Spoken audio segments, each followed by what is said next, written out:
Well, you said it, Chewie. Where did you dig up that old fossil? It's a positive film.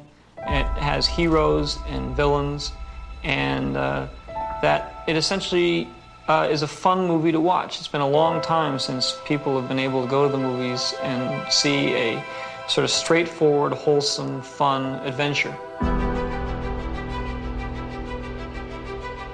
Well, it's a fantasy. It's not science fiction so much as it is space fantasy. And it's about people. It's finally about people and not finally about science. The story, when you actually put it into words, is only so much nonsense to hang a great visual experience onto. It's the stuff that fairy tales are made of. Sort of boiling down religion into a very basic concept. The fact that there is some deity or some power or some force that sort of controls our destiny works for good and also works for evil. Marvellous, healthy innocence. Great pace, wonderful to look at, full of guts, nothing unpleasant. I mean, people go bang bang and people fall over and are dead, but, no horrors. A sort of wonderful freshness about it, kind of like a wonderful fresh air. It's got whatever you want it to be. It's pure entertainment. It's like a roller coaster ride, and it can be interpreted as long as you enjoy it, which is the intention.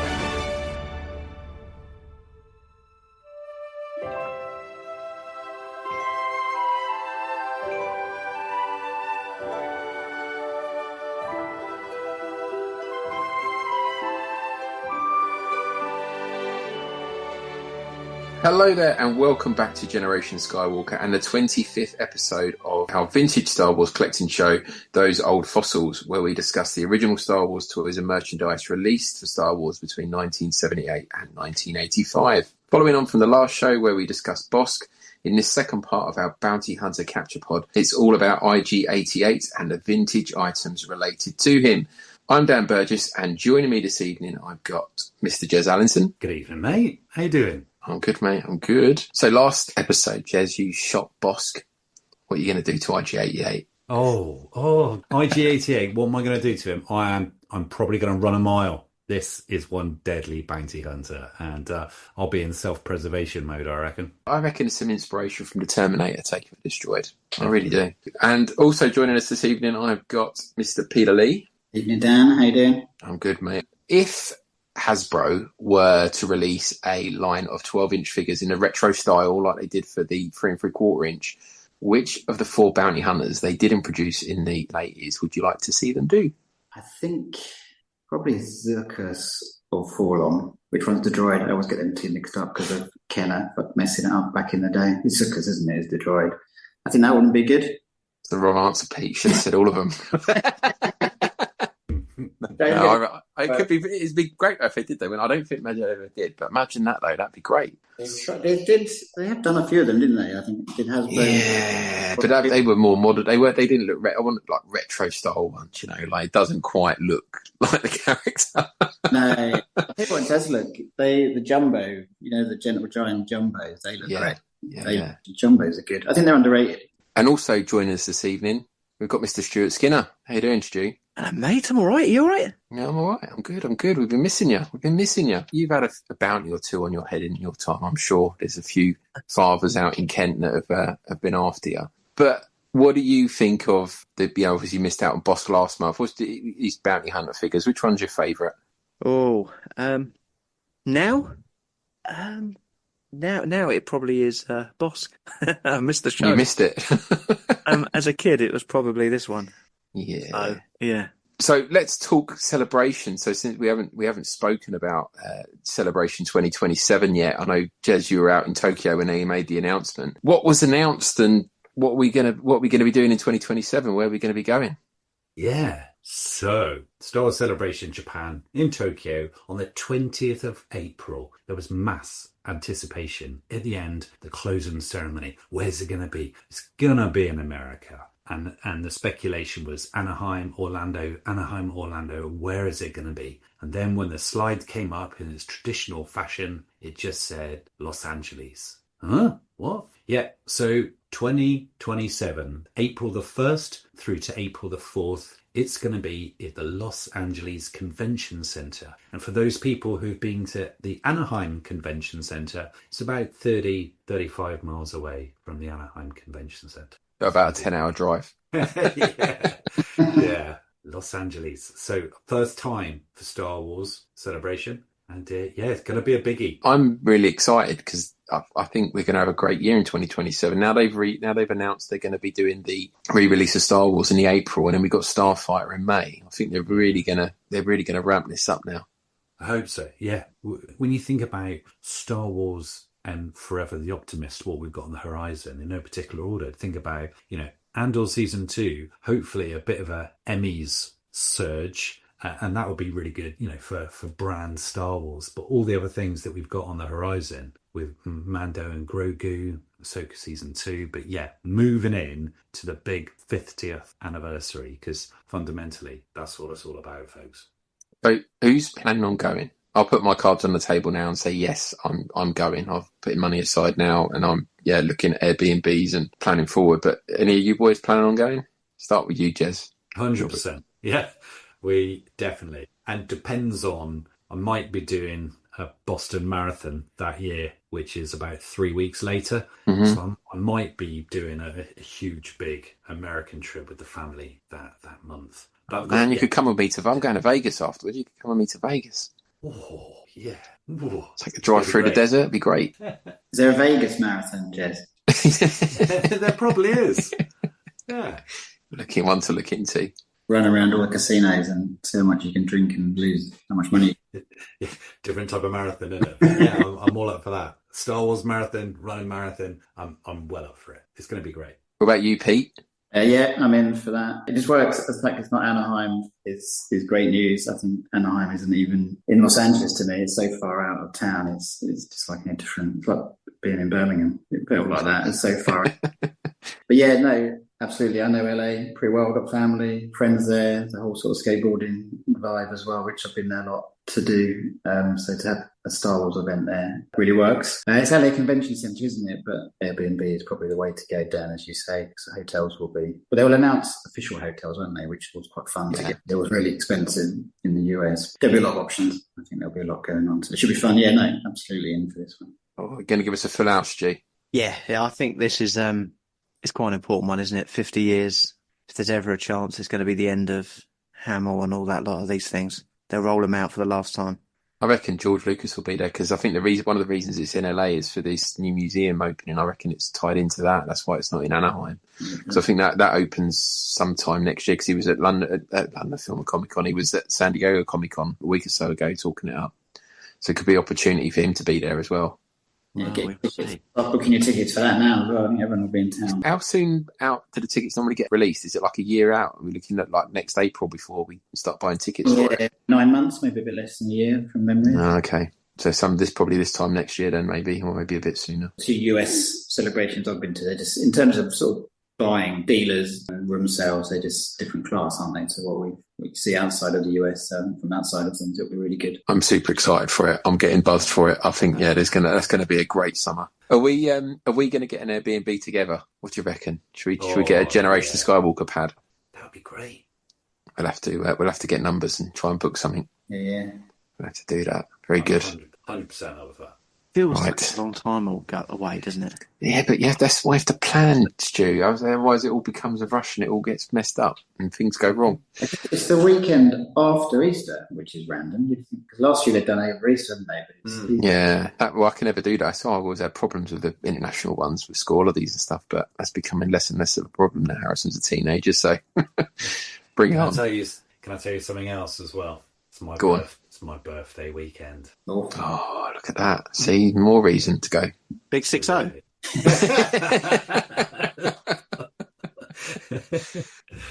All right, so Star Wars Celebration will return in 2027.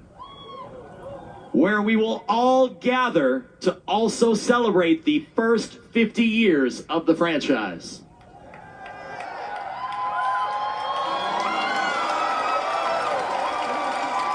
And we'll be doing it in Los Angeles, California at the LA Convention Center, April 1st through 4th.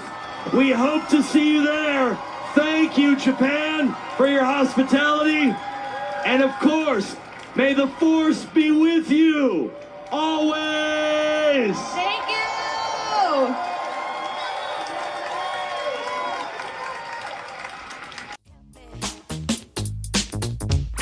Come on, let's talk about Bounty hunters. baby. Let's talk about you and me. Let's talk about all the good things and the bad things that may be. Let's talk about Bounty hunter. Let's talk about the bounty hunter. Let's talk about The bounty hunter. Let's talk about Bounty hunters. Let's talk about IG-88 made its cinematic debut in The Empire Strikes Back, standing silently aboard the Executor amongst a deadly lineup of bounty hunters summoned by Darth Vader to capture Millennium Falcon. Though he had no lines and barely moved, IG-88's eerie skeletal frame and menacing presence left a lasting impression, a towering mechanical killer built for efficient extermination. Unlike most bounty hunters in the galaxy, IG-88 wasn't born, he was built, an assassin droid designed for warfare. IG-88 was created as part of a clandestine Imperial project to produce lethal, autonomous units. However, he quickly turned on his creators, gaining sentience moments after activation and murdering the entire lab staff. From there, he declared himself superior to organic life and began a self-imposed mission, droid domination.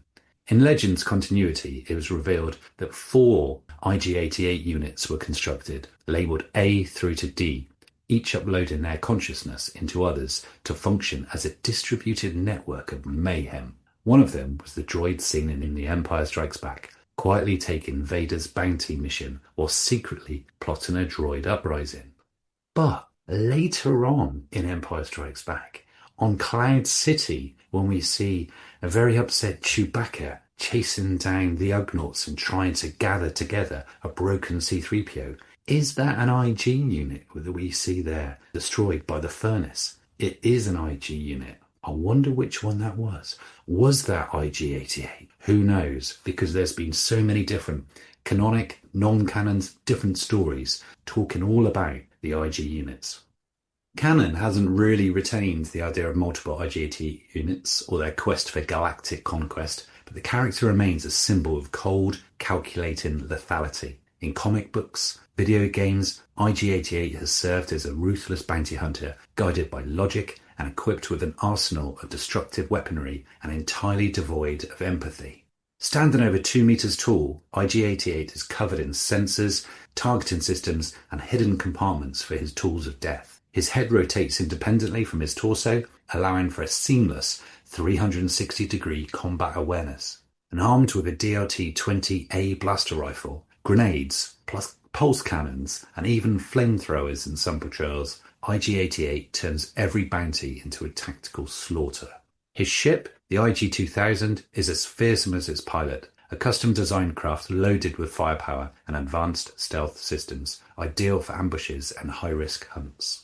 IG-88's early on-screen appearance outside of the original trilogy was an appearance in an episode of the Droids cartoon. However, spiritual successor of sorts appeared in The Mandalorian in the form of IG-11, a similarly designed droid reprogrammed as a nurse and a protector. IG-11 became a breakout favourite, highlighting how droids, even those built for destruction, can evolve. The appearance of IG-11 reignited interest in IG-88, whose original character remains a chilling reminder of what happens when machines go far beyond their programming. Behind the scenes, IG-88's body was assembled from spare parts by the prop department. His head was famously redressed drinks dispenser from the Mos Eisley Cantina set. The rigid, upright pose was due to the costume being immobile, which added to his eerie stillness on screen. He was portrayed by stuntman Bill Hargreaves, and through IG-88's impact was more in presence than action. Despite minimal screen time, IG-88 became a fan favourite and a staple of action figure lines, expanded universe stories, and video game rosters. From cold-blooded killer to a symbol of droid autonomy, IG-88 endures as one of the most iconic silent killers in Star Wars history. IG unit, stand down!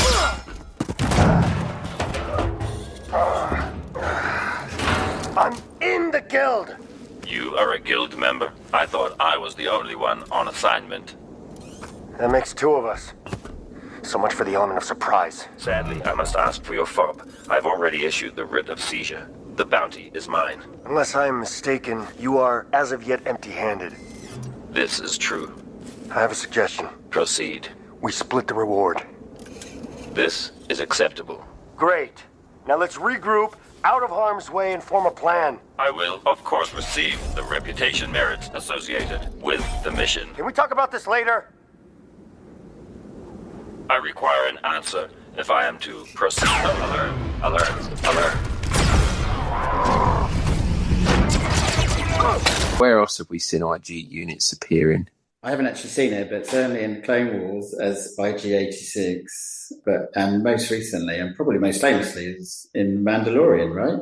That's where he kind of came alive, it's certainly in my mind. And I remember that first trailer when you got the gunfire just before they rescue the child. It was more memorable than Mando himself, just seeing that, just sort of around and just kind of shooting everything in sight was kind of pretty amazing. You think, wow, okay, so that's what IG-88 would have done. And just throughout that series, I think he's an incredibly strong character. Jon Favreau, I think it was the Christmas before Mando came out, he posted on Twitter or Instagram the photograph of what we now know as IG-11, but everyone just automatically thought it was IG-88. And then we went to Celebration that year in 2019 in Chicago, and I got onto the Mando panel and I had that sizzle reel of all of the clips and a little bit of behind the scenes, and they had that shot of IG-11 kind of spinning around on his hips and shooting everyone.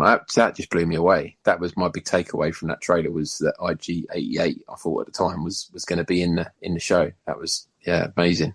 Seeing how he moves and walks, and from this static prop essentially in Empire Strikes Back to this fantastic character. Yeah, and that's a long time ago now, isn't it? A lot. We hadn't seen it at that stage, so to see that character come to life. I wonder why they didn't make him IG-88. Why change him to IG-11? Why does it always have to be the same thing, though, Dan? You'll be I just wondered why they Anakin to build C-3PO next. Oh, I tell you. Well, don't you think it's odd though? I mean, I can only assume it's because they were worried that people were going to kick off when they turned him into a nanny. So they thought, we'll just call him something else and make it a different character. Yeah, but they made him pretty punk ass at the end of that first episode when he's fighting. Yeah. Spinning round. Reminds me a lot of myself in my youth. It's a shame Craig's not here for this one, because I think IG-88 was built in the expanded universe between over the 90s. I think. Yeah, definitely. Yeah, he was in Shadows of the Empire and stuff like that, wasn't he? He was a notorious character. He was in it a lot, and there's so many stories, and his gave him so much backstory and lore. But wasn't it? I don't know if it was like a what if story or whether it was built into canon that he plugged himself into the second Death Star before it blew up, and effectively the whole Death Star became IG-88 for about 30 seconds before the Rebels blew it up, and he was going to wipe everyone out. True story. And then there was another IG unit as well in Rebels, so they brought back the original Ralph McQuarrie design for IG-88 and turned it into another model of IG that Ezra Bridger went up against. And I didn't know he was in droids until I started researching this. I had no idea. I completely missed that when I was a kid. Did you guys know that? No, I totally missed that. It would have been nice on droids combat, wouldn't it? Yeah, I think there's a few custom ones people have done over the years that are pretty cool. So very good. So what were our opinions on the action figure then? Like just general opinions on it growing up and what we think of it now. It was one of my favourite. I never had it as a kid. I didn't have Bosk either. I had all the other bounty hunters, but they were the two I didn't have. I always used to look on the back of the card and dream about owning one. And it only took another 10, 20 years to get my hands on one. But what do we all think of that growing up? So obviously I wasn't born until 79. So by the time I was into Star Wars, the toys were on their last legs. I mean, you're the same age as me, Dan. We're young whippersnappers compared to these two. These were in their teens when these toys were coming out. So I had a hand down from my brother. Now, he had all the first 21 figures. And then I would say a good 60% of the Empire Strikes Back ones, but not IG-88. So I'd never seen this figure. But my nan used to have this one random figure, always used to be on top of her fridge when I used to go around there, but it had no arms. So do you know where the shoulder bits come out? That the arms were not down off it. So I always thought this figure, that's how it was. And it was probably when I was getting people to bring toys in at school in the 90s. So in the early 90s, I used to, about 93, 94, I made everybody in my school bring me their Star Wars toys and give them to me for free. And I had a massive collection. I had no end of these IG things. And yeah, they had arms. And I didn't realise they were meant to have these little arms. But I used to be obsessed with this figure every time I used to go around my nan's house. And eventually, after like 2-3 years, she gave it to me. Yeah, I don't know where she got it from. A broken toy. There's no arms. I don't know. You know, no idea where it came from. Didn't have any weapons with it. Did you know it was a Star Wars toy? Yeah, probably because of the markings. So I can't remember, Pete, to be fair. It's a long time ago, you know, and as you know, we're getting older and, you know, memories become phases, you know. It's, but yeah, so I never realised he had arms until probably about 93. There you go. What about you, Pete? Did your IG-88 have arms? He did. And he had 2 guns, I think, which was one of the standout things about him. Tell you what, mate, your 12-inch one's not going to have arms next time I see you. So this is how we got people to bring their toys in for free, just to threaten them. Yeah. Going to end up like my IG. Yeah, I had good memories. I've still got my childhood one, which is it feels a little fragile, but I guess it probably is. But it's holding on, and it's got both its arms, luckily, and 2 guns. But yeah, no, I think it was quite a standout at the time because it was very different to anything. Yeah, I mean, totally different to anything in the first 21, and then anything in that first range of Empire Strikes Back figures. It's very different there, but it was on the first range when I think the hype. I think from my sort of childhood memories, that's when the hype for me was really sort of kicking in. That 30 back period. So yeah, good memories of this one. There's any thoughts on it? Is this one you had as a kid? I can't remember if I had this as a kid because I've got a small proportion of my childhood figures and it's not amongst those. So I don't know if it's amongst the ones which I sold, you know, in the late 80s, very early 90s. I've got no memory of him. Is he one you like now? Yeah, I don't know who wouldn't. Do you guys find that you'll find the IG-88 occasionally you might get a leg bend in a little bit, like EV-99? No. I would actually say for how skinny and flimsy it is, quite substantial. I've never really had a loose one come through. Oh, right, okay. I'm talking about IG now, not else, you know. I've always found them to be quite stiff, you know. Talking of which, I mean, that segues... Oh, I didn't want it to be that kind of show, fellas, but that segues quite nicely into the card baggage. Yeah. Because when I look at the card bag, and I'm sure, Dan, you're going to come on to this, but when I look at the card bag, that image always strikes me of IG-88 with some Sonka. full-on robot chubby.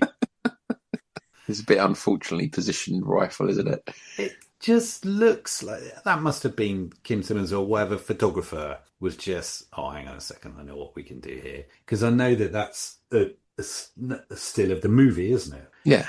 But the thing is, in the movie, you didn't really see it doing much. You didn't see a great deal of its body. But I just think that is just a really, really peculiar shot. Yeah, just looks like he's got a boner. He's very shiny as well. Have any of you boys got carded ones? I haven't, no, but similar to Dean Bosk, it's kind of gone onto my wish list. It'd be nice to get an ESP one. Yeah, I've got a 77 back. I've got a Kenner 77. And, you know, they're really easy to get hold of. They're not that much. I think if you're probably looking, I'd say about 150 to 180 quid. Nowadays, maybe a little bit cheaper. So, yeah, it's quite a common one on the Jedi card. But, yeah, I agree. Empire one would look lovely. So we're going to head over to the Rebel Alliance now and hear from Ren Salvatore and let him tell us all about IG-88. The Rebel Alliance is too well equipped. They're more dangerous than you realize. Hi, this is Ron Salvatore from the Star Wars Collector's Archive, and today I'm going to be talking about everyone's favorite weapons-grade Tin Man, IG-88. IG-88 was supposedly a bounty hunter, not that we see him hunting any bounties in The Empire Strikes Back. I mean, the camera only fixes on him for like 2 seconds, in that famous no disintegration scene that takes place on the bridge of Vader's Star Destroyer. But that didn't stop Kenner from making a figure of him, and the coolest thing about him is that he came packaged with 2 guns, which really made him pretty distinctive among figures at that time. Kenner actually made figures of all the bounty hunters in that Star Destroyer scene. It was kind of a mission with them. Why? Well, and this is something you may have noticed on your own, Kenner often selected key scenes from the Star Wars movies and then coalesced action figure products around them. The Cantina is one significant example. In that case, Kenner sold a playset, 2 if you count the Sears version, as well as figures suitable for the environment represented by that playset, namely lots of obscure aliens. That way their products had, synergy. Sorry, I just had to work in synergy. It's the douchiest word ever aside from Camtono, and I love it. A similar situation prevailed in 1980. It was in that year that Kenner released 2 bounty hunter figures, Bosk and IG-88, as well as a playset representing the aforementioned bridge of the Star Destroyer. Because, that's where those characters appear in the movie. Boba Fett, of course, had already been released in 1979. He was the first mail-away figure, but then of course you knew that.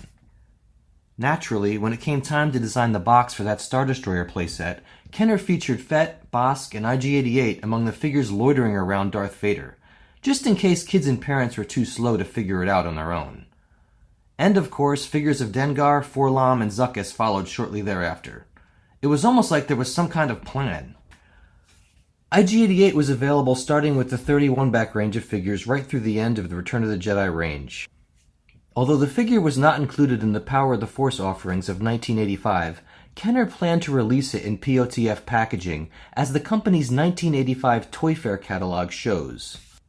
There's a legendary photo in that catalog which shows carded versions of all the figures that Kenner planned to release in the line, and IG-88 is among them. Just imagine, IG-88 on a Power of the Force card. Sexy. Of course, the card on which the figure was mounted was a proof card. Proofs of the IG-88 Power of the Force card are indeed available to collectors, but they're rare, not to mention expensive. IG-88 was also available as part of a 3-pack. This was made available in 1980 through a program that Kenner operated for the benefit of department stores. The pack was called the Imperial Forces set. It included Bosk and the Hoth Stormtrooper, in addition to our rust-prone bounty hunter. The 1980 3-packs are notoriously rare. I think this might have something to do with The Empire Strikes Back being released in May, approximately halfway into the year. For that reason, ESB product was not available during the early months of 1980, which probably explains why Kenner's catalog covering department store exclusives for that year includes both ESB and earlier 1979 product.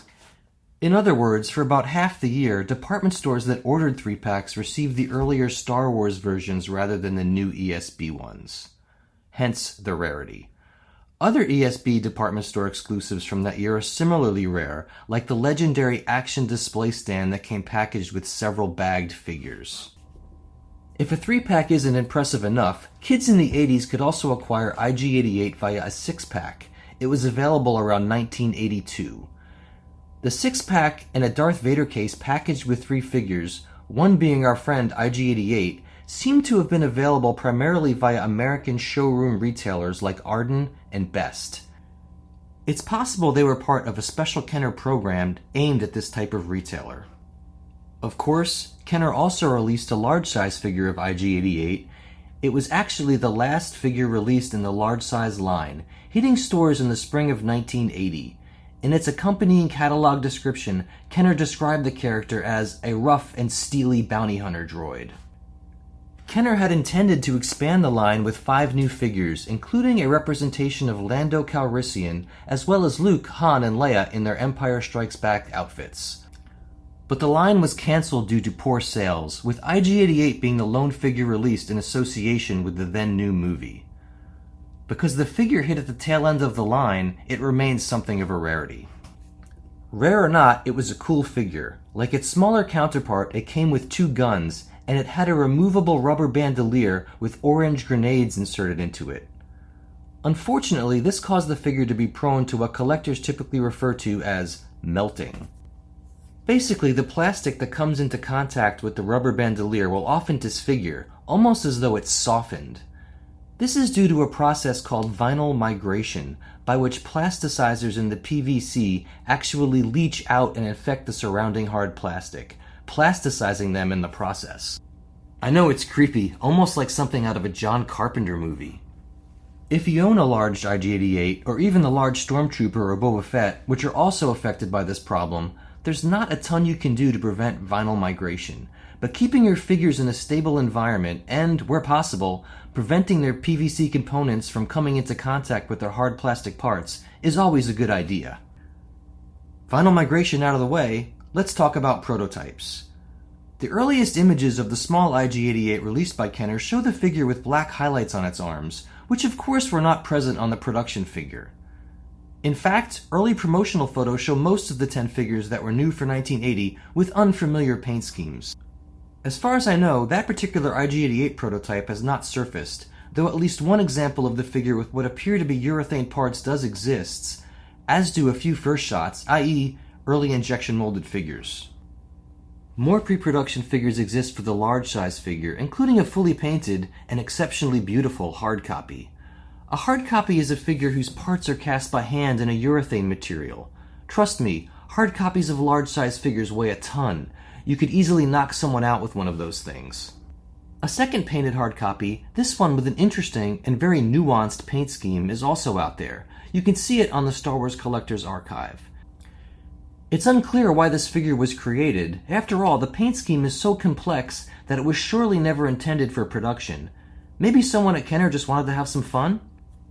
But the big kahuna of IG-88 pre-production pieces is surely the original sculpt. That's right, the original sculpt for the large-size figure survived, and it's spectacular. While most figures were sculpted in wax, IG-88 was done entirely in a hard material called acetate. It's basically a hard plastic. The primary toy sculptor who worked in this medium was a man named Bill Lemon. He'd cut his teeth sculpting model kits for companies like Aurora, and because of that work he was revered by the members of Kenner's sculpting department. Because acetate can't be modeled like wax, it's unforgiving, and mistakes are hard to correct. Lemon basically carved that stuff like Michelangelo carved marble, i.e. very carefully. Bill Lemon did a number of figures for Kenner, including the Death Squad Commander and the Jawa, and he did at least one large figure aside from IG-88, C-3PO. I think he may have also done the large-size Stormtrooper, but that's just speculation.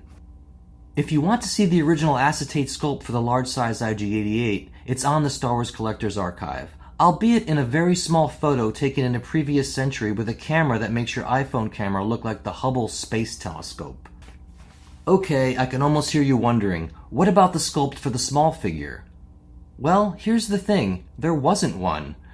The small figure was generated from the same sculpt as the large one. Its scale was simply diminished using a pantograph, which utilizes gears to downscale traced elements while retaining their essential proportions. A similar process was used in the cases of 88 and EV-99, which were sculpted at 2 times their production sizes, then scaled down to the sizes we know and love. Oh, by the way, Bill Lemon also sculpted 88. That guy really got around. Well guys, that's all I have on IG-88. Happy collecting.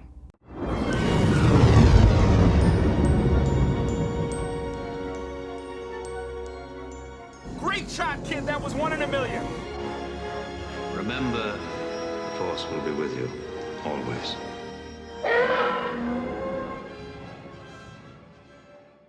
There you go. Thank you so much for that, Ron. That was amazing. I had no idea that the 3 3/4 inch and the 12 inch were both from the same sculpt. So you learn something new every day.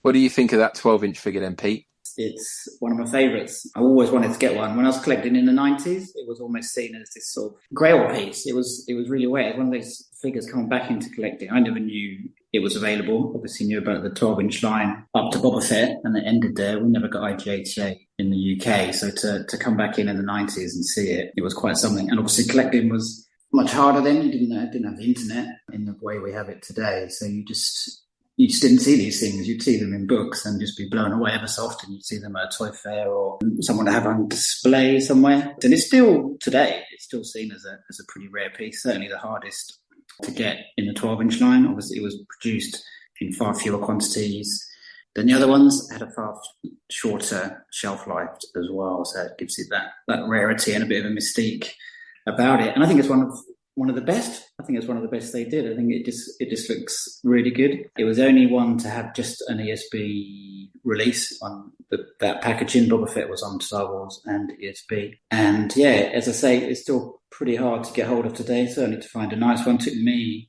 about 4 years to get one. I was happy with to finish that 12-inch line. I missed quite a few, annoyingly, when they were sort of going for about 400 or 500 quid. So I ended up paying 3 times that for the one I got. But it is a very nice one. You got one recently, didn't you, Dan? I think I got one just after you got yours. I was a bit envious, but no, it was luck more than judgment. It was just one Saturday afternoon. I think someone put one up on Facebook, and I was like, yeah, why not? I had a few quid, so. Yeah, I didn't pay. I don't think mine's quite as nice as yours, but it's still pretty good shape. The box is great. It's got some creasing where the kind of that card gets folded over. But I really like the image they use. I actually prefer the image they use on the 12-inch than on the actual card back for the 3 3/4-inch. Yeah, it does look great. So yeah, we didn't get it in the UK, and it's obviously harder to get in boxed or loose conditions, but they are out there, and a loose one is harder. Got a lot of pieces there. The grenades, you got 2 guns to find as well, and those grenades are a pain. If they haven't actually melted and stuck to the bandolier, they're normally missing. So you can't. Yeah, I've got mine in a little polythene bag on their own, separated out. Yeah, whenever I think about them, I sort of Lee Bullock, I hear him in my ear just saying, "Get them out of there, get them into a bag, get the belt separated," because they do melt together, and it's a shame you can't have it displayed. But in the long run, it will be far better. Just looking online, there's so much good stuff out there. I'll just run through it. I know Ron has touched on a lot of this, but I just want to give some of it a nod. Obviously, the Star Wars Collector's Archive has got a great write-up by Ron himself, just on the production piece. Goes into quite a lot of details, got quite a few sort of catalogue photos from back in the day, so that's worth checking out. Hakes also earlier this year had a AFA 85 plus example, which came from the Jeff Jacob auction, and that sold for $10,000 US, including fees. That gives you an idea of where you're at for an absolute mint example of that. Nice. I stick with about €1,500 I paid, I think, than sort of 10 grand for an 85. But well worth checking out the site. It's even got a video. They've got a video up there of sort of displaying it. It's absolutely gorgeous. So that's all worth checking out. So going on to sort of going up in value, going into the pre-production side of things. A book which I think is kind of underrated and not mentioned that much is Steve Sansweet's 1,000 Collectible book. I'm sure you guys have got that. It's absolutely cracking. But on page 111 is a pre-tooling prototype of the IG-88 doll. And it's in this kind of sort of dark yellow, almost a caramel colour. And the bandolier, the hands and the eyes are moulded in white. It just looks fantastic. There's various letters on it, which would have been the instructions to the tool maker, who's this prototype would have been used by. Absolute one-off, and it's just stunning. They've got it next to a production doll. It's just worth it, even for that. You can get that book pretty cheap, I think. It's worth it just for this image of this doll. It's cracking. Also, on the archive, you've got the IG-88 acetate sculptor, which Ron talks about.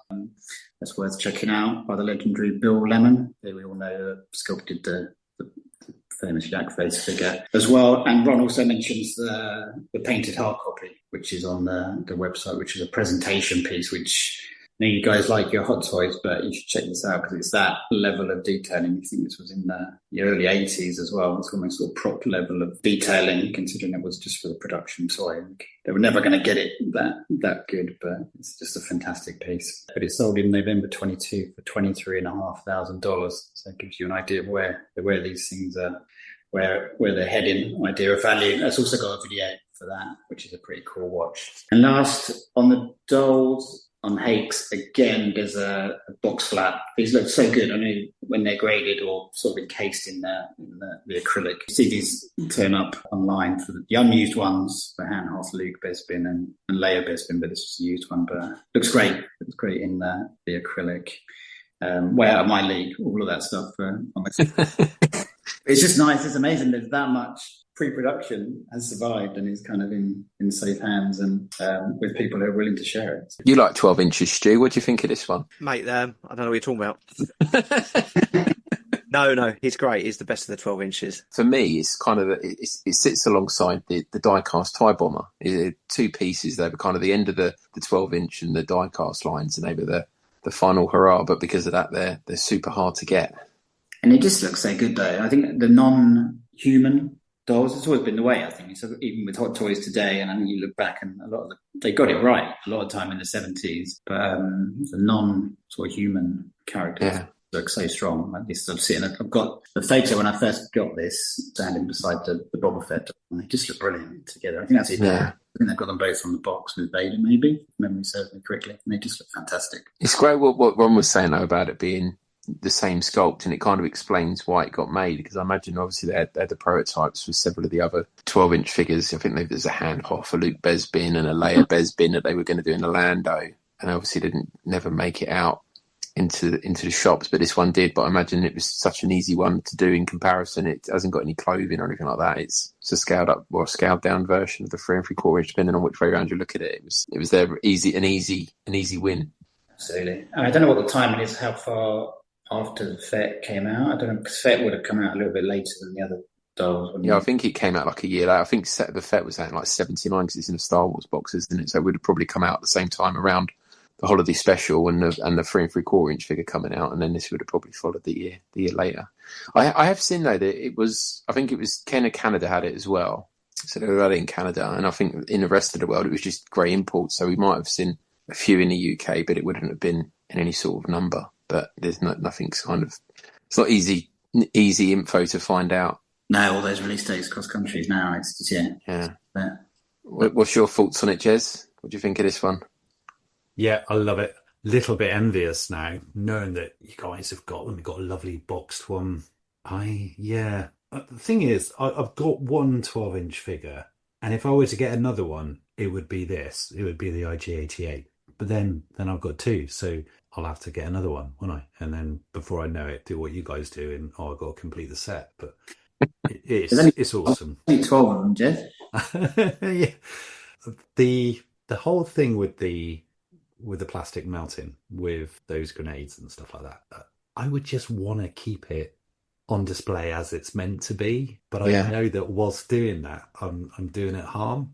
It's a real tricky one, isn't it? Yeah, I mean, it looks good in a box without it on, but yeah, it's a good argument for something that you could get reproduction and almost have one that you just stand on it that doesn't create a problem. But I see what you mean. So you've got yours preserved just to one side, separate, and then a little repro one. But no, I agree with all of you. It's ace, and fortunately, the packaging is awesome as well. So you don't need to worry about the explosives, the grenades when it's in its box. No. From a display point of view. No. Bag them up and drop them in the bottom of the box. Yeah, I think with there to get, if you just got them on, when it's mixed with the bandolier, you've got to keep it separate from the strap itself. You just pull the bombs out, put them in a little baggie, and then just keep it separate. I think they've all got similar problems, although the Fett hands are a problem, but we'll talk about Fett another day. Yeah, the Jawa sort of belts as well, they melt into the figure. What's the going rate for one? What's the going rate for a complete boxed IG-88? Well, I paid $1,000 for mine 12 months or so ago. And mine was, I paid, €1,500, and that was 23, late 23. So about 300 quid then in the current market. Yeah, I just about to say the same. They don't come up that often. They would still hold their price though, wouldn't they? Because they're a hard to find item, like a meal. But they're more, I remember when I was looking, they didn't come up, or very few came up, and I missed a few. Vectus had a few, which I missed. And then I finally got one, and then I went to Echo, and there was 3 there. And it was just like, what? None of them had turned up. And then one guy had 2, and then I think it was when Paul Water was selling these boxed dolls, and he had one there. I thought, how is that? There's not been one for 2 years, and suddenly 3. So, it's like buses, isn't it, Pete? It's like that. That's just it. Yes, absolutely. I definitely think Jez needs to get one now, though. We're going to have to keep one out for him. His next project. Maybe, yeah, maybe. It would be nice. The loose set was quite nice. You'd probably get a loose one for 300-400, I'd have thought. What is your other 12-inch you've got, Jez? Stormtrooper. Okay. That's boxed, isn't it? It is. What have you got any 12-inch dolls, Stu? You used to keep buying them and selling them, didn't you? Sorry. Yeah, I've had a couple over the years, mate. I like the Hot Pants Barbie from '78. I haven't got any at the moment. I've probably got a couple of loose ones without any pants and stuff on.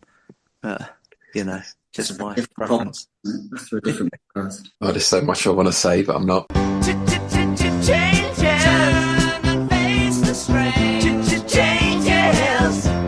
It's gonna have to be a different man. Time may change me, but I can't trace time. How you doing, Mark? I'm great, Pete. Great to be back on. Indeed. It's good to have you. As we saw with the boss, there's a lot going on.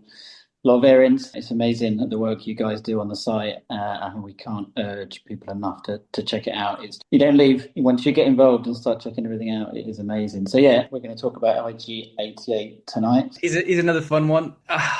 Where do you even start? He looks like a proto transformer of some sort. Indeed. But instead of turning into something cool like a car or whatever, how would I say? He looks like a Victorian plumbing pipework or something like that that's been kind of welded together by someone with the goggles on the wrong way around. He's got some spunk though. I love IG-88. I actually had this figure as a kid. I think I've mentioned it before, but I just love the fact that he comes with two guns. Indeed, that was wonderful. And he's got a gun. I mean, that's when you're a kid and you're saving up your pennies and you're chopping wood or cutting grass or whatever you're doing. Every 10 pence counts, right? And IG-88, you're looking at him in the card, you're looking at Leia, and you're looking at all the other Lobot beside me, no chance. You're not going for any of them. You're getting IG-88. He's awesome. It was good. I remember when he had sort of first come out, the earlier ones. I remember it on a Palitoy card back. Just a phenomenal figure. But yeah, there is a lot going on with him. But just sort of obviously you've got some figures that you just know the variants, sort of the Jawas and the blue Snaggletooths out there. But looking at IG-88, are there many variants with him? I'm sort of looking at the site. Yeah. There is, but visually, there always is with these. And I would say with the IG-88, it's more kind of low key stuff. I mean, there are IG-88 focus collectors out there. Adam Pemberton, bro, I'm looking at you. And when you put them all together, it's just it's another fantastic figure to see. But there, as I say, it's much more low key. The differences you're seeing here, again, it comes down to factories, different plastics they use. There's not much paint on this figure. So, you're looking at the Smile Factory. The figure they produce he's actually got a metallic sort of plastic. He's got a real sparkle. The Kader one is a bit more mid, I want to say. He doesn't quite stand out as much compared to the other two Asian ones. And the Unito one is quite famous because, not quite famous. Anyway, he's got a dull finish to him. So it's the exact opposite to Smile. You've got all everything in the spectrum covered between the three factories there. But the Unito one's got this very dull sort of finish. You don't see many of them over here in the UK. He's much more commonly found in the US. Right. Not a hard to find figure, but that's just the way they divvied up the market. So when you're looking for that one there, that's the place to look. He is. Yeah, it's amazing the different shades you've got on there. And so the paint applications, you mainly got the eyes and around the face. You've got a lot of few little paint applications going on. He's got his belt as well. I mean, probably the other thing to mention too, in terms of, there are definite sculpting variations between all of the figures, and that remained consistent from the start to the end. They made some slight, modifications along the way, but the probably the most, the thing that's probably easiest to spot in terms of the variations to the sculpt at least, the eyes on the Smile one. He's got little pin kind of inset eyes. So if you're looking for or if you see pin eyes or anything like that, that's the Smile figure they're talking about. It's the Smile one. The CEO on the side, you've got an incredible kind of rundown of the CEOs and the changes there. Is that kind of... Yeah, well, that all correlates to the factory. So Smile, Kader, and Unitoy. Now, the tooling that Unitoy had around when that would have been, Return of the Jedi sort of time, all their tooling from Unitoy was moved across to Spain, and PBP took that up and started producing their own figure. So again, using the hard plastics that PBP were famous for when they were producing all of their figures. The figure itself has got a nice sort of sheen to it, and he's got a couple of different eye color variations. But the PBP one, this is a low-key variation that not many people know about. There's the common I say quote unquote common. It's like a smooth COO. That's what you get for the PvP figure.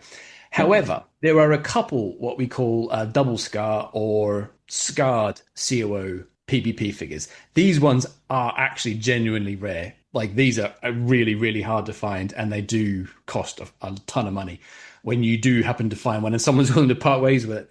So it's essentially a PvP figure, a standard PvP figure. The only thing that's different is when you turn it over, you can see there's what we call on the website, if you look at the COO sheet, a double scar or like a scar COO. And that's like it was like PvP's first attempt to try and mask the COO. And they didn't permanently change the molds over in Spain. They just used a filler. Like if you can imagine like solder over the existing COO, and then you start producing figures and it just crumbles and falls apart, which is why you get all these scarred COOs with, like, and there's so many different variations. Like you're never going to get them all because literally as they're shooting, legs for the figures, the filler's crumbling. It's actually crumbling as they're producing them. So it's not as if you would get you'd get a small run of a particular one, then a piece would fall off, and then you'd get a run of the next bit, and then a piece would fall off, and you get the next bit, and that's kind of how they ran with it. So this one here with the double scar is one of the first versions of the PvP IG-88. It's just that it's just mega hard to find. That's all. Yeah, that's amazing. As we know, the quality control wasn't quite there in certain figures of these kind of get churned out of the factories, and I guess what the sculpt is so detailed, there would have been the paws wouldn't have done it all. They would have had problems actually getting that every time, I suppose. Yeah. No, it's an amazing figure. Like there's so much detail, so much care put into it. I mean, there's actually little running changes even with the Kenner figure. You can see on the website where you can see all the earlier versions of a particular tool. There's like when they shot the molten plastic into the cavity, it just didn't get into certain bits frequently. So over time, they made some slight adjustments, and sure enough, the later ones are fully.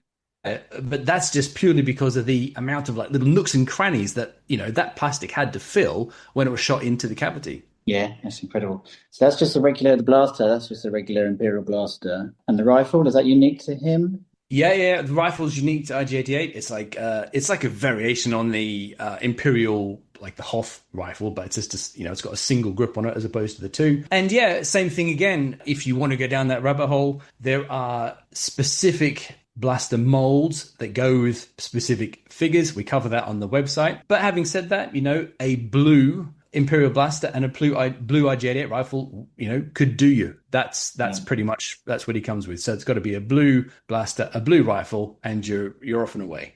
He is an incredible figure. So are there any you're looking for? Any variations you're on the lookout for? No, actually, thankfully so far the two figures we've covered since the reboot, we've actually done fairly villain website. And so kind of as you're doing the guides, you're picking up all the stuff that you need. And before you put anything out there, no, we're not stupid. I'm going to make sure I've got it all in the bag before we put anything up on, Yeah, smart move. I'm not going to make my life harder. Yeah, no way. No wanted lists on the side. No chance. Indeed. No, yeah.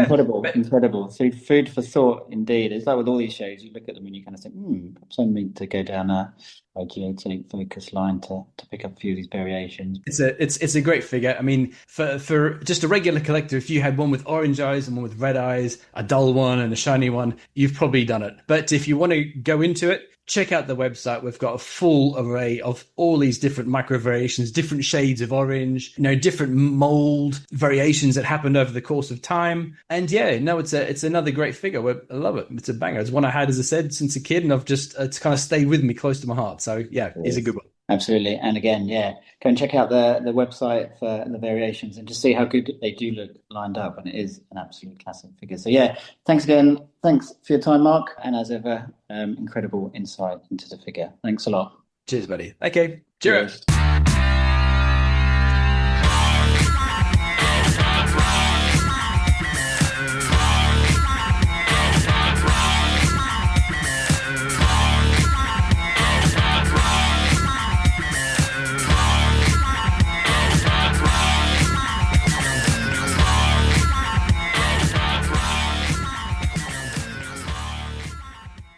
originally released in 1980 as part of the initial wave, and the loose market, I'd say, was around 20 to 25 quid on that one. Anyone disagree? I reckon that's about right, isn't it? In the UK, yeah, it seems a little bit cheaper in the States, but yeah, UK around about 25 or so complete. Yeah, I actually bought mine from you, Stu, the one that's in my collection now. I got it from you from, I think I got it pre-COVID at Father's From when you were selling a few figures off. Yeah, probably really beautiful, that. It is. It's a good one. It is. It's nice. And to also know that it's come from someone like me probably adds that little bit more special.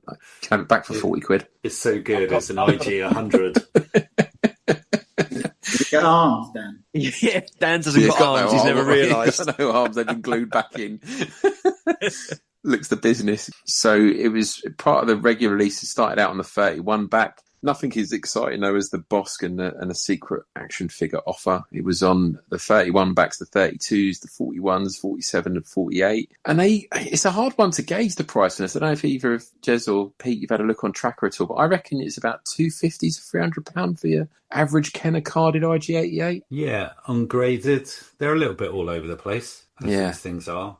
Bit more of a premium than Bosk. I think they're a bit more pricier than what Bosk is, but yeah, they're still fairly pricey, even on Kenner cards. And then you've got the 48, the 65 and the 77 back. So I reckon, to what you just said, Jez, before about the price, so I reckon 120 to 160 on a Return of the Jedi Kenner card. Yeah, we have to appreciate that, we take Tracker and it's a great resource, but obviously that doesn't harvest all of the data which is out there and some sales. But there was randomly a 79 back was found on Tracker. Now, I don't know if that's an error or if that's just a super, super rare one. It went under the radar that you wouldn't know unless you were an IG-88 Focus collector. Yeah. Interesting. So like I said, the figure first appeared on the 31 backs and it was billed as IG-88 in brackets Bounty Hunter. And then on the later cards for Return of the Jedi and Tri-Logo, that was changed to simply IG-88. Some of the other non-Kenner card backs of note, you could get it on your Meccano Square cards and the Return of the Jedi 45 backs. On Palatoy, it came on the 30, 41, 45A and B on ESB cards and on the 45C on a Return of the Jedi and obviously the Tri-Logo. Now, I was messaging back and forth with John Aves recently about the 30 back and he was telling me how tough it was to get that figure on the 30A. Apparently that's really tough and you're talking, he reckons in the region of about 10 grand now would be at the price for a 30A and he reckons there's only two known in existence. The last one that he sold publicly, I think he said went for about 14 grand. So yeah, pretty pricey proposition if you want to get a run of 30 backs. And then it was also released on POC and Clipper. And there's an example also of a Harbert stickered Kenner version that I saw online as well when I was looking around for this. And you've got the Kenner Canada transition card back where they put the Return of the Jedi sticker over the ESB logo. Always love those transition cards. I know Luke Wilkinson is a collector of these. I've always just wanted one, because I just think they are so cool. There's just something so different about them. And Deal or No Deal last year had one IG-88 transition card, which in the description it said really badly cracked bubble. And I remember seeing this, and the guy was in Canada, I think, and I was messaging Luke Wilkinson back and forth because people were tagging him, but he's got that variation. And at the time, it was at £450. Wow. I was saying to him, I was like, mate, shall I just chuck in 500? Because even though it's really badly cracked, hopefully you'll be able to do the transatlantic journey. And then the guy just agreed to the 450. I don't think there was a great deal of interest in it because of, I think, the damage. But for me, it would have been a wonderful placeholder / never to be sort of, never been proofed on. There was on, I don't know if you've seen it, March the 26th this year, Hakes auction. So yes. 70 back one, which went for 1,256, including the buyer's premium of 18%. So when I then consider, so that went probably just over £1,000. You do the conversion. That was quite reasonable. And actually, maybe £450 for that damaged bubble was about right. I don't know, but a gorgeous looking thing. It does look good. Tasty. Yeah, just looks so good on that transition card.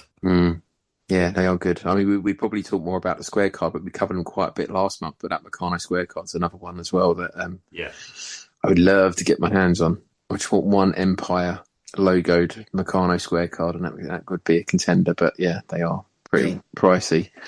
Okay, so whilst just briefly mentioned Luke Wilkinson, for people who know, he's a 2-pack collector, got a whole wall full of 2-packs. I sent him a message saying, have you got any 2-packs of IG-88? And he's got 7. Wow, so it's pretty. Yeah, I would say, because it's a Jedi figure, and sorry, that's wrong. Yeah, leave that in, Dan. It's leave that in. Cut. Cheers, Stu. So 7. So yeah, quite a popular, quite a common figure to get on a 2-pack. Very nice. I feel safe here. Thanks to Lando Calrissian. Welcome to Cloud City. From Kenner's Star Wars, The Empire Strikes Back collection, action figures R2-D2, Luke Skywalker and Princess Leia, each sold separately. And here's action figures Boba Fett, Darth Vader, and IG-88. They can't escape us. I'll get the bounty. No, boss, I will. You've got your mission, man. Now move out. IG-88, Bosk, Lando Calrissian, and other action figures each sold separately. From Star Wars, The Empire Strikes Back collection, from Kenner. Jez, do you want to give us an overview of what multi-packs he came in? All right, then. Yeah, so we've got the 2-pack. Now, we've already mentioned the 3-pack, but let's mention it again. So the Imperial Forces 3-pack, which you can have the Canadian version, you can have the regular Kenner version, but Empire Strikes Back, special action figure set, Imperial Forces, and yet we've already named it with Bosk, IG-88, and a Stormtrooper, or the Imperial Snowtrooper. So yeah, Imperial Forces, only one of which was Imperial, but the other 2 recruited by Darth Vader to track down the Millennium Falcon. So yeah, lovely 3-pack. But then we go on to some things which really are quite cool. Special offer, Darth Vader's collector's case, which was 32 figures on the back of this. This was the original release of the special offer Darth Vader's collector's case. Now on this is a picture of including IG-88, Bosk, and Boba Fett, which came with them. So that Darth Vader's carry case with the great sleeve, inside you would find these 3 baggied figures. You know the ones last month when you said the fancy baggies with the Kenner logo with the kind of the white background? That they're the ones that came with that. That's why they're so rare. It's just like everyone wants to get that Darth Vader's collector case, that version. That's the one to get. That's super tough. Then another thing which is really, really cool, because anything with this sort of line art, graphics and artwork is awesome, is the Sears Canada Sears Star Destroyer 4-pack with the line art. And that's lovely. It's really smart. You, as a Darth Vader fan, Dan, you've got to be interested in this. So you've got Vader, Bosk, Boba Fett, and IG-88 on a really, really cool 4-pack, which is bespoke to them. You see so many of these multi-packs which come with just, bog standard sticker on the front of them, or what have you, maybe a bit of text. But with this line art, that's gorgeous. I've seen a few of those posted on that Baggy-tastic page over the years, and they're pretty pricey. It's a lot of money. I bet they are. Yeah. Well, maybe this is something still expensive, but maybe coming back in line a little bit more, because I've seen a couple of these out there. The 6-packs. So I've got it. I've got that one. The yellow one. The yellow one. Yeah. Yeah. So yeah, nice one. Okay, so the yellow Empire Strikes Back 6-pack with Vader, Snowtrooper, Attack Driver, Rebel Soldier, IG-88, and Yoda. Tell me about yours. Well, I'm piecing it together. So I bought the box. Got the box about 2 years ago, and so far I've got Vader, IG-88, and Yoda in baggy. So I'm just trying to find the baggy versions of the Snowtrooper, Attack Driver, and Rebel Soldier. So I'm halfway there. Very nice. But yeah, it is superb. I've always liked those. I think a while back I think it was when you bought your Power of the Force Endor set. Yep. And you was in that shop, and they had the red box, and I was like, I never got round to buying it. I think the shop flooded or something, so I never got round to getting it. But I managed to get the yellow one, which, to be honest with you, I prefer the figure combination on. And then we've got Canadian Star Wars Empire Strikes Back 7-figure multi-pack, which, when you look at this lineup, all apart from Lobot, I guess, is really cool, because you've got IG-88, White Bespin Guard, Lando, Boba Fett, Han, Luke, original Han, and Lobot. But yeah, this set is exclusive to Sears, and that's really quite special. I mean, there was one, I think it was recently you put on Sotheby's, estimated to sell for between $8,000 and $12,000. In the end, it went for $32,500. Wow. And was their top selling lot. So, That was the Nego, the designer, the Japanese guy. It was his, when he sold his collection, that was the top lot in that selection. It's just bonkers. You think of the estimate and what it went for. Yeah, really, really cool. Such a nice piece there. Did you see that photo I sent of the kid holding one back in the day? Yeah. So that ended up in the trash can about 10 minutes after that photo. Yeah, it is beautiful, that. I would love one.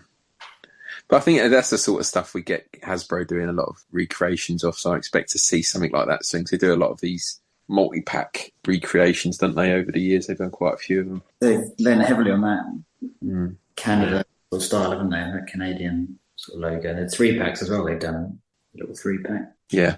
No, I do like that. So that's it up until baggies, I reckon. We've got 10 different baggy types that are listed on the baggy guide on SWCA. So we've got the Palatoy I, which was included with the Woolworths baggies, the 99p 8-packs, and the U-type baggy. There was a Euro EB baggy, and then on a Kenner ESB you had the A, the B, which is the fancy one that came in the Darth Vader carry case, the C, the D, and the E. That's the one with the vertical text, slightly rarer than the B, and the H type. And in other toy related bits, we've also got the Spanish promo with Fett, like the Boba Fett and Dengar images that were advertised in the comic books to advertise the mailaways for those figures. There was a third piece of artwork, and Dave Tree actually pointed me in the direction of it when we did one of the Palatoy guides, that there was this, there's a version with IG-88 as well. Yeah, no, that is incredible, because I think the Fett artwork, isn't that taken from the Palatoy artwork as well? Yeah, that's right. Yeah, it's kind of like the same style. It's like they make these, like whoever did the Dengar and the Boba Fett done the IG-88. So I don't know if there was ever an intention for the IG-88 to be a mail away in the UK, but it was only ever used in Spain. Yeah, so we never saw that image. It'd be lovely to get that flyer. I guess they're out there, because I think it was in similar to what we had, like kids magazines, and it would have been with comics as well. Those flyers, I think they are out there. I think they were sent to toy shops, so you can probably get it as a little flyer similar to the Palatoy Fett one. I'd love one of those. They're gorgeous. And then you've mentioned as well in the notes, Pete, there was Micro Meccano adverts as well. Were they the ones that were in comic books where they use the action figures? Is that what that refers to? Yeah, I think they're sort of large postcard sort of size, and there's quite a few. I bought a couple, and they're strange considering the large IG-88 is used in they've set up all these little scenarios which are really weird. They've got there's Vader in there, Stormtroopers, there's all sorts going on. They're quite cool, and I think it is the doll. I'm pretty sure it's the doll in there, but worth looking at. I know in Stefan's book they're all in there. Didn't you have a few of those, Stu? Then I'm sure I remember when I've come and looked at your collection, you had some of those postcards at one time or another. I've got the full set actually somewhere. I've still got them. Yeah. Well, I guess the only other thing I was thinking, I was looking for IG-88 all over the place, and still within the toy line. If you were a massive die-hard fan, you probably want to get a Darth Vader Star Destroyer, because I quite like that. I think from a packaging point of view, if you imagine the Darth Vader Star Destroyer, and what figures would you expect to be on there? You've got Fett, Bosk, IG-88, Vader, Stormtroopers, and then, randomly an Imperial officer just dangling, upside down in interrogation. But yeah, IG-88 featured on Darth Vader's Star Destroyer. Do you think if they'd have gone with the original picture of that with Princess Leia hanging upside down, do you think that would be like the most controversial toy in Star Wars?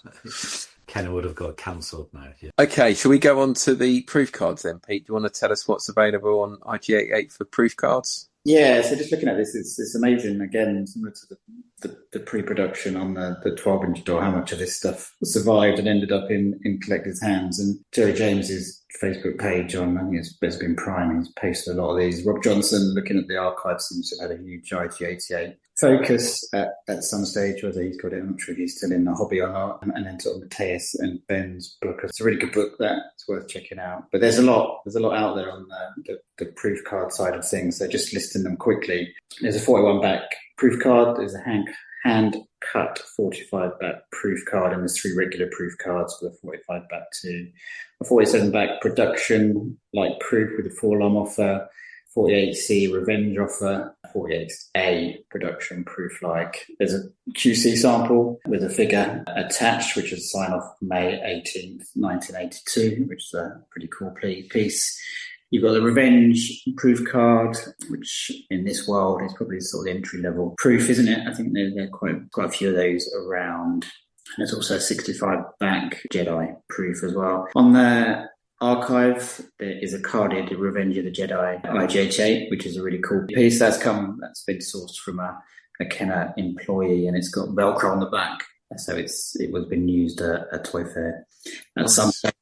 So obviously very few Revenge carded figures out there where it is a sort of a factory example, but it's one of very few carded Revenge examples out there. And I think the highlight from the proofs is the Power of the Force card back, obviously an unreleased figure, so unproduced card back, and one went through Hakes in March this year for $21,500 US. Gives you an idea. I think there's only a couple of those out there. And Ron mentions there's an actual carded Power of the Force version as well. So again, just incredible how much of this stuff has survived and made its way into collectors' hands. I think you should start a run of Power of the Force proof cards, Stu. That could keep you busy. Be skint, but keep you busy. You all got Revenge.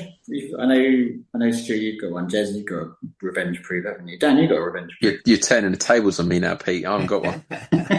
Really? You haven't got a Revenge? Do you even like Star Wars? Do you know what? Last year, there was a guy on Facebook. He had 2 or 3 of them. He was offering them for less than £1,000. I don't think they were major characters, but yeah, I very nearly pulled the trigger on one of those. But yeah, I'm just biding my time. It's got to be the right one. They're 50 odd. It's about 50 of each, isn't there? I think.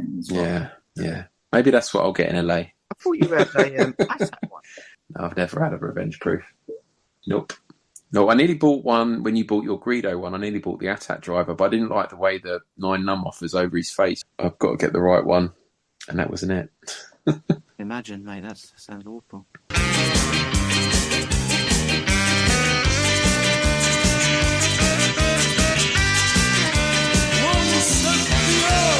All the Beyond the Size stuff for IG-88.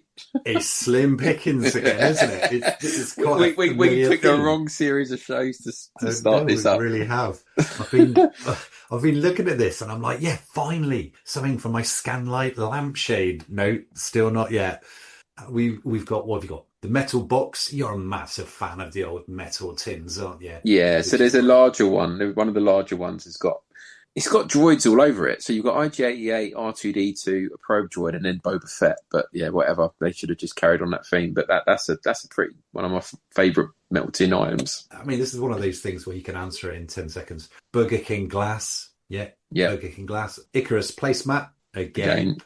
Topps card. Again. And the Frito-Lay's sticker. Can you remember what country that's from? Oh, is it Puerto Rico or something? Tip top. Yeah, well done. Oh, you're a very knowledgeable man.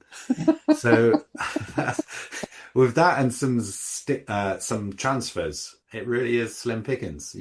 So I want to say a big thank you to, because Lee Gregory was the only one who came back when I was asking for more stuff, and he came up with that. So that was one of the Presto Magic sets, an ESB one, Darth Vader's Star Destroyer bridge, and there's something that looks like IG-88 on there, but yeah, there's an IG-88 transfer in that set.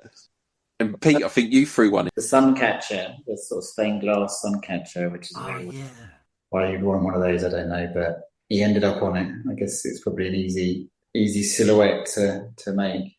Yeah, they're out there again. God bless the archive. There's not much that isn't on there. I think that was great, mate. I really quite like that. And you're like, oh, who would want the Suncatcher? I need to have a word of myself. I quite like that. Is that Craftmasters, Pete? Yehuda's written a long article on it, Jez, so you can fill your boots on these. Never seen him before. Yeah. You've never had a Suncatcher, Dan? I got some. No.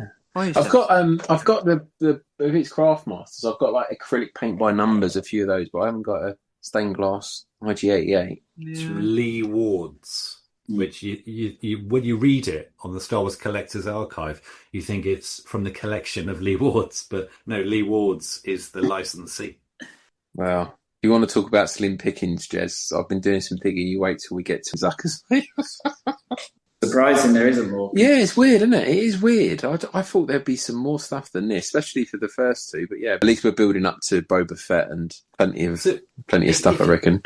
If you think about it, then what Empire Strikes Back characters were on packaging and Beyond the Toys more? Quite clearly, for Jedi, it was lots of Jabba's barge goons and Ewoks. Mm. So I think it's more Yoda, Fett, etc. Because they've only got so many main characters or characters they're going to push. And whilst we think he's cool as chips, I just think it wasn't top of the pops for Kenner thinking, there's going to be some extra sales here. Yeah, and I think it was Kenner that took the ran with Star Wars, where other people were thinking it wasn't going to be such a big deal, and just kind of went with the safe options, your Darth Vaders and your Chewbaccas and your C-3POs. They didn't necessarily bring in any of the new characters. I reckon there's more IG-88 stuff than Lobot stuff. Just going to say that now. You also look at the photos that are available now, and there's still so few photos of IG-88 from the original film. Yeah. So you think all the licensees would have had less than that to work with, so they just wouldn't have been aware what the character what he looked like and how they would have made merchandise out of him. Stepping softly in a danger zone. No weapon in my hand. It's just this brain designed by man. Got me in trouble again. Trouble again. I put my life in jeopardy in the service of my friends. I wouldn't care, but it's a dangerous affair. 'Cause I'm in trouble again. Trouble again. Trouble.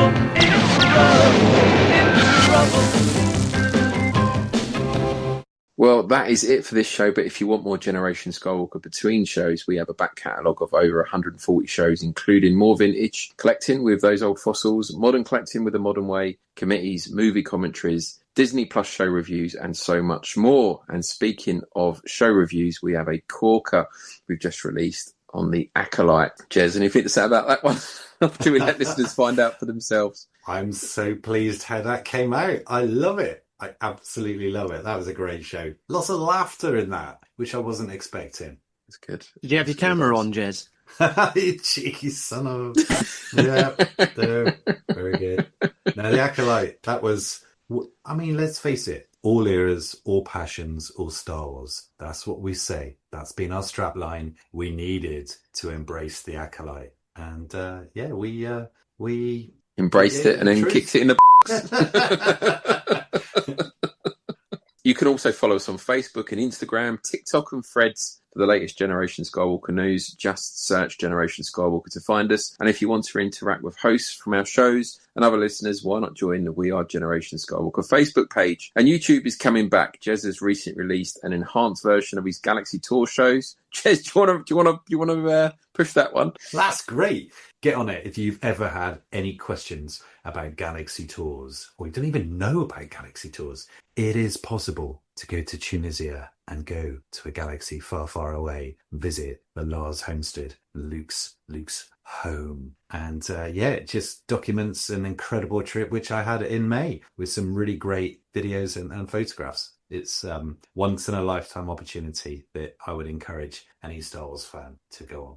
So head over to YouTube to catch that. And we'll also be releasing other shows on YouTube going forward. And they won't be as enhanced as the Galaxy Tour shows and other shows have been in the past. But if you're into consuming podcasts through YouTube, we've got you covered. And if you've enjoyed this show or any of our show us some love and leave us a 5-star review on your platform of choice for consuming podcasts. It really does help the show.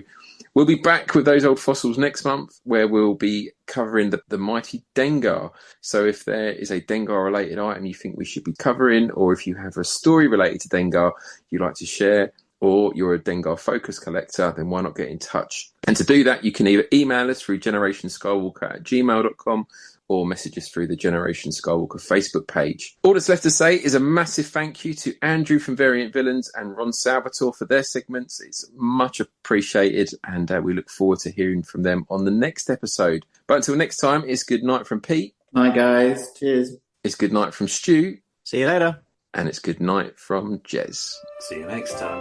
We are Generation Skywalker. All eras, all passions, all Star Wars.